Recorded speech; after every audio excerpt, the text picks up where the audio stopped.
Hello student, आज हम start करते हैं लाइन एंड एंगल्स। तो लाइन एंड एंगल्स में सबसे पहले हम बात करेंगे लाइन के बारे में और फिर एंगल्स के बारे में और कुछ उनके टर्म्स। तो सबसे पहले देखिए,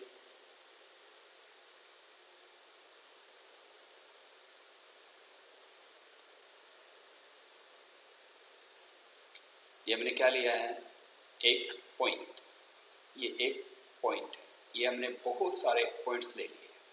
तो इन पॉइंट को हमने क्या किया, एक साथ हम इन पॉइंटों को जोड़ते ला रहे हैं। तो क्या कहेंगे हम, इनफाइनाइट पॉइंट्स या कलेक्शन ऑफ इनफाइनाइट पॉइंट्स। इधर भी हमने जोड़ दिया। अब मैं इसका कलर थोड़ा सा चेंज कर देता हूँ ताकि समझ में आ जाए आपकी। तो इसके इधर मैंने ये जोड़ा, ये जोड़ा, ये जोड़ा, ये पॉइंट जोड़ा, और मैं इधर भी जोड़ सकता हूँ इस तरह से। तो इस तरह से हमारी क्या बन जाती है, एक लाइन बन जाती है। तो ये क्या हुआ हमारा, कितने पॉइंट्स हैं, ये बहुत सारे पॉइंट हैं, यानी कलेक्शन ऑफ इनफाइनाइट पॉइंट्स। और एक्सटेंड कहाँ को हो रहे हैं, both side. Which extend both side is called line. ठीक है, और इसके लिए एक दूसरा डायग्राम बना लेते हैं, ऐसा इस फॉर्म में आ जाता है। तो इसे हम कहते हैं लाइन, इसे हम कहते हैं लाइन। इसको मैं थोड़ा सा डार्क कर देता हूं। ये देखो, ये आपकी क्या बन गई, लाइन बन गई है। आगे है हमारा लाइन सेगमेंट। लाइन सेगमेंट देखो क्या होता है, ये लाइन लिया, ये हमने एक लाइन फॉर्म की और इसके इधर भी एरो लगा दिया और इसके इधर भी एरो लगा दिया। यानी कहने का मतलब है कि इसके टू एंड्स पॉइंट हो गए, ये वाला भी और ये वाला भी, जिसके टू एंड्स पॉइंट होते हैं उसे हम कहते हैं लाइन सेगमेंट, ए बी। ये आपका लाइन सेगमेंट हो गया। अगर किसी का एक ही एंड पॉइंट्स हो, जैसे ये है, ये हमने लिया, इसका एक एंड पॉइंट्स है। ठीक है, थोड़ा सा बड़ा करके देखते हैं इसको, ये लिया, ठीक है, तो इसका एक एंड पॉइंट्स है, इसका एक एंड पॉइंट्स, तो उसे रे कहते हैं। इसके बाद आता है हमारा इंटरसेक्टिंग लाइन। एक लाइन हमारी ये जा रही है, एक लाइन हमारी ये जा रही है, और एक पॉइंट्स ये एल लाइन है और ये लाइन हमारी एम है, और ये दोनों एक पॉइंट्स पे काट रही है। तो ये हो गई हमारी इंटरसेक्टिंग लाइन, इसे हम कहेंगे इंटरसेक्टिंग लाइन। तो ये क्या हो गई, ये और ये हो गई हमारी इंटरसेक्टिंग लाइन। ये इस पॉइंट पे काटती है, ये इसका नाम है इंटरसेक्टिंग लाइन। आगे हमारा है नॉन इंटरसेक्टिंग लाइन। अब नॉन इंटरसेक्टिंग लाइन क्या है, मान लिया एक लाइन हमने ये लगाई, एक लाइन हमने ये लगा दी, नॉन इंटरसेक्टिंग लाइन। इन्हें हम पैरेलल लाइन भी कहते हैं। नॉन इंटरसेक्टिंग लाइन, फिर से देखो, इस लाइन को हमने क्या कर दिया, ये लगा दी लाइन, और एक हमने ये लगा दी, तो क्या बन गया, ये इंटरसेक्टिंग लाइन। एक होता है कॉलोनियर पॉइंट।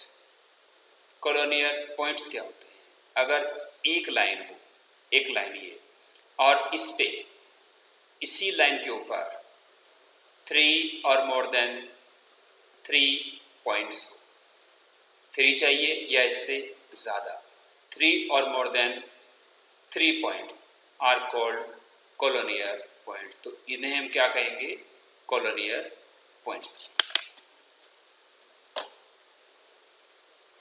अगर एक ही लाइन पे 3 और मोर देन 3 पॉइंट्स हो तो वो कॉलोनियर पॉइंट्स कहते हैं। इसके बाद हम आते हैं एंगल्स के बारे में। एंगल्स के बारे में आपने छोटी क्लास में भी पढ़ा है।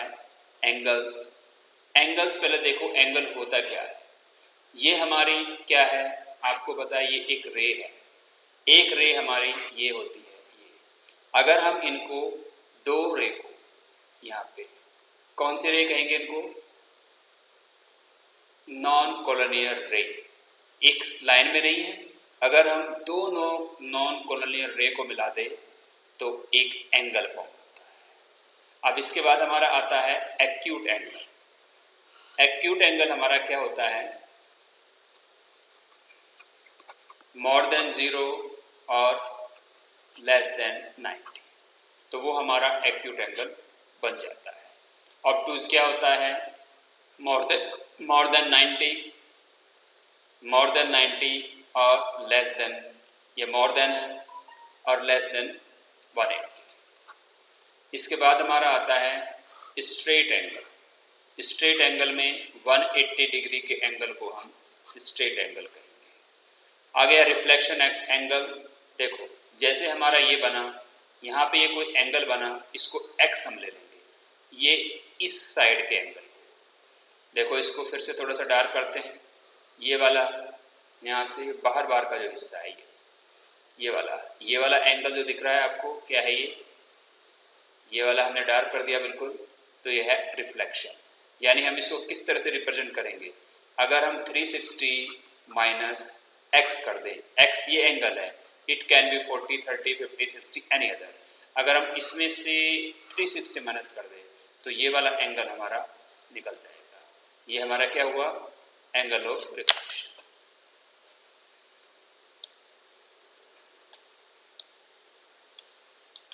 इसके बाद आता है हमारा कंप्लीमेंट एंगल।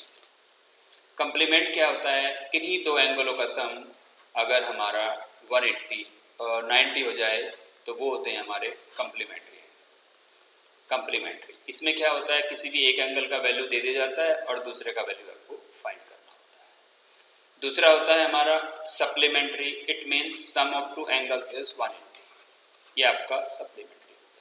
एडजेसेंट एंगल क्या होगा, जैसे ये दो साइड है, ठीक है, दो साइड्स हैं ये, और इसमें ये देखो ये साइड्स इस एंगल में, इस साइड में भी, इस वाले एंगल में भी और इस वाले एंगल में भी, अगर किन्हीं दो एंगलों के बीच, टू और मोर एंगल्स के बीच एक साइड कॉमन हो तो उसे कहते हैं हम एडजेसेंट एंगल। तो ये हमारे एडजेसेंट एंगल ए है और ये हमारा एडजेसेंट एंगल बी है। अब होता है वर्टिकल अपोजिट एंगल। जैसे हमारी दो इंटरसेक्टिंग लाइन होती है, तो ये और ये, यानी ये एंगल ए है और ये एंगल बी है, तो एंगल ए और एंगल बी क्या हुए, हमारे वर्टिकल अपोजिट एंगल हुए, और वर्टिकल अपोजिट एंगल आपस में इक्वल।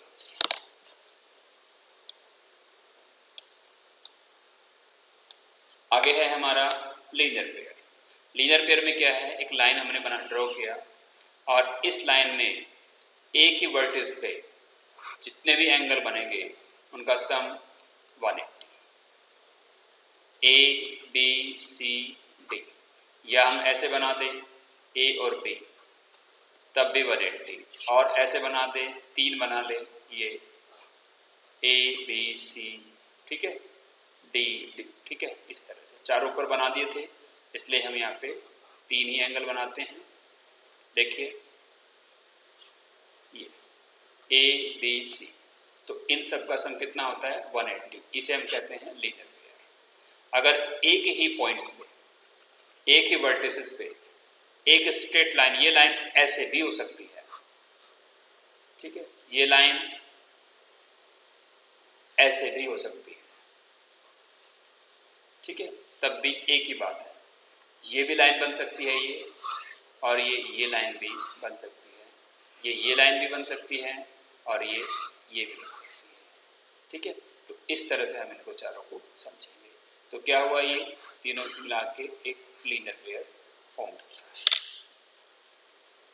आगे देखते हैं हम।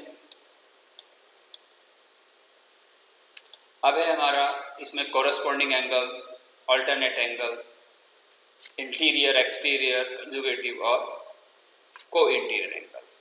तो इसके लिए एक छोटा सा डायग्राम बनाते हैं।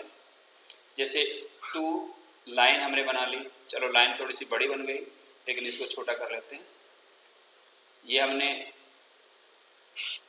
दो पैरेलल लाइन लगा दी L और M, तो L पैरेलल टू M हमने लगाई है। एक लाइन है ये, इसे हम बोलेंगे ट्रांसवर्सल। ट्रांसवर्सल जो लाइन होती है उसमें एक शर्त होती है, अगर कोई लाइन टू या more than two different point पे इंटरसेक्ट करे तो वो लाइन, जैसे हमने ये लगाया, यहाँ पर भी ये दोनों लाइन इंटरसेक्ट कर रही है, और यहाँ पर भी हमने लाइन लगाई, तो ये ट्रांसवर्जल नहीं है। ये वाली लाइन देखो मार्क करता हूँ, ये वाली लाइन, ये जो लाइन है ये ट्रांसवर्जल नहीं है। क्यों नहीं है? क्योंकि ये एक पॉइंट पे इंटरसेक्ट कर रही है और हमारी शर्त क्या कहती है? मोर देन 2 पॉइंट पे इंटरसेक्ट करना चाहिए और ये एक पॉइंट पे इंटरसेक्ट कर रही है। ये लाइन देखो, ये 2 पॉइंट्स पे, यहाँ पे और एक इस पॉइंट पे इंटरसेक्ट कर रही है। एक लाइन किन्हीं दो लाइनों को, 2 और मोर देन लाइन्स को अगर 2 या मोर देन 2 पॉइंट्स पे इंटरसेक्ट करती है तो वो क्या कहते हैं हम उसको?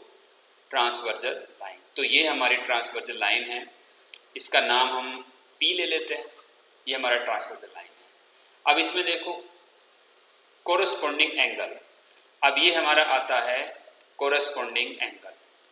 तो कोरस्पॉन्डिंग एंगल क्या होगा? ये कोरस्पॉन्डिंग एंगल, अगर एक ही साइड में एंगल बने, जैसे हमारा ये एंगल फॉर्म हुआ और ये एंगल फॉर्म हुआ, दोनों एक ही साइड में बने हुए हैं, इसका भी डायरेक्शन ये है, लाइन के अप साइड में बना हुआ है और ये भी लाइन के अप साइड में बना हुआ है, तो इसे हम क्या कहेंगे? Corresponding angles. कोरस्पॉन्डिंग एंगल को हम कंजुगेटिव एंगल्स भी कहते हैं। इसके बाद हमारा आया को इंटीरियर एंगल। पहले को इंटीरियर एंगल को समझ लो। अब ये को इंटीरियर एंगल को थोड़ा कलर दूसरा कर लेते हैं, ये हमारा है को इंटीरियर। तो को इंटीरियर को देखो कैसे समझते हैं, जैसे ये है हमारा ये वाला एंगल और ये वाला एंगल, ये को इंटीरियर एंगल है।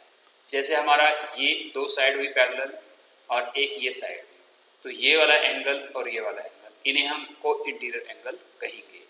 ठीक है, को इंटीरियर एंगल्स, और इनका सम हमारा कितना होता है? जब ये 90 यहाँ पे ये को इंटीरियर एंगल्स हैं और ये आपस में इक्वल होते हैं।